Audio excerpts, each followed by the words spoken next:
करुण रस की परिभाषा उदाहरण सहित लिखना है। तो करुण रस क्या होता है उसकी परिभाषा भी हमको देखना है। वैसे तो करुण यानी क्या होता है, शोक, इसका स्थायी भाव भी होता है शोक, यानी कि बहुत रोना आता है वहाँ पे। करुण यानी कि रोना, रुद्र करना, रोना। तो करुण रस की परिभाषा हमको बताना है और उदाहरण भी हमको दिखाना है। तो चलिए देखते हैं इसके आंसर को। तो जब किसी काव्य को या कविता को या रचना, यानी कि वही कविता जो लिखी हुई है उसी को हम बोल रहे हैं रचना।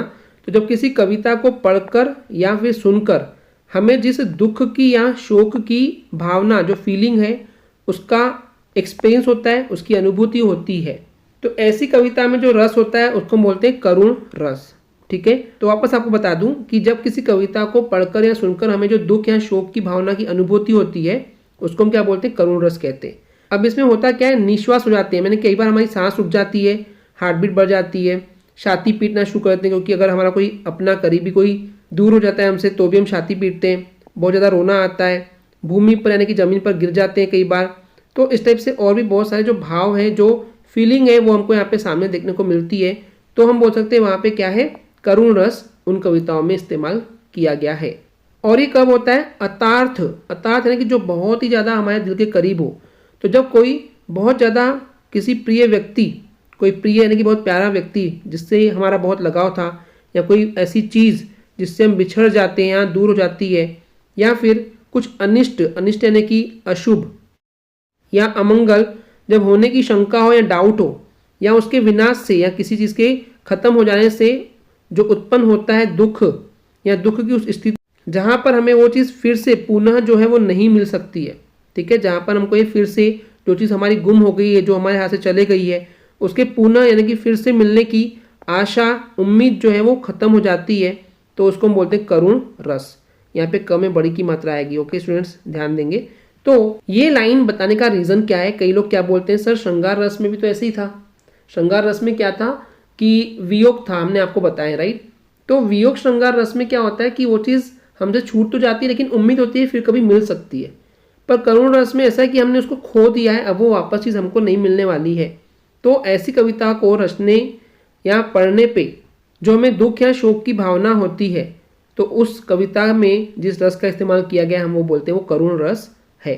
तो इन समरी यही है कि जब कोई प्रिय व्यक्ति या प्रिय वस्तु जब हमसे बिछड़ जाती है, तो उसकी वजह से जो दुख हमें होता है, उस दुख को हम बोलते हैं करुण रस है। ठीक है, क्लियर है। अब देखिए इसके एग्जाम्पल की बात करते हैं। देखिए ऐसे तो बहुत सारे एग्जाम्पल्स हैं, बट जो बहुत सिंपल होते हैं मैं वही आपको देने की कोशिश करता हूँ हमेशा से। तो जो सबसे फेमस ये लाइन से ये सबको पता होती है, ए मेरे वतन के लोगों जरा आँख में भर लो पानी, जो शहीद हुए हैं उनकी जरा याद करो कुर्बानी। देखिए अगर पूरे साल भर में आप ये लाइन कभी सुनते हो चाहे नहीं सुनते हो, पर साल में 2 बार जरूर सुनते होंगे, एक 15 अगस्त 15 अगस्त और दूसरा 26 जनवरी को, independence day and the Republic day. ठीक है, तो इन दिनों पे गाने चलते हैं, तो डेफिनेटली ये आपको पता होगा। तो ये लाइंस के पीछे जो है वही बताया गया कि यहाँ पे जो देश के वीर नौजवान हैं उनके बलिदान को हम याद कर रहे हैं। मार्मिक यानी कि ऐसी याद है जिससे हमारा दिल जो है वो पिघल जाता है और रोना आ जाता है। तो इसलिए यहाँ पे क्या है, करुण रस है।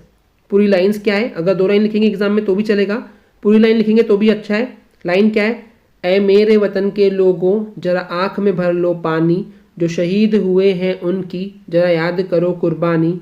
जब घायल हुआ हिमालय खतरे में पड़ी आज़ादी, जब तक थी सांस लड़े वो फिर अपनी लाश बिछा दी। तो ये हो गया एग्जाम्पल। कई लोग को ये एग्जाम्पल याद नहीं होता है, तो उसके लिए एक और हमने बफर में एक और एग्जाम्पल दिए हैं। सीता गई तुम भी चले, मैं भी न जीऊँगा यहाँ, सुग्रीव बोले साथ में जाएंगे वानर वहाँ। तो देखिए यहाँ पे जो सुग्रीव जी वो बोल रहे थे राम जी से कि देखिए सीता माता चले गई है, उनका अपहरण हो गया है, अब तुम भी चले जाओगे तो मैं नहीं जीऊँगा यहाँ पर। तो सुग्रीव जी बोलते हैं जहाँ आप जाएंगे, वानर यानी कि हम लोग वानर हैं, सुग्रीव भी वानर ही थे एक, तो वो बोलते हैं राम जी के साथ हम भी आपके साथ ही जाएंगे। तो यहाँ पे भी कहीं ना कहीं बहुत ज़्यादा करुण रस है, दुख है, बिकॉज देखिए सीता माता चले गई है, उनका किडनैप यानी कि अपहरण हो चुका है, और उसके बाद अब राम जी भी जाएंगे तो बिछड़ने की हालत दिख रही है। तो करुण रस यहाँ पे हमको देखने को मिलता है। आई होप आपको ये क्लियर हो गया होगा।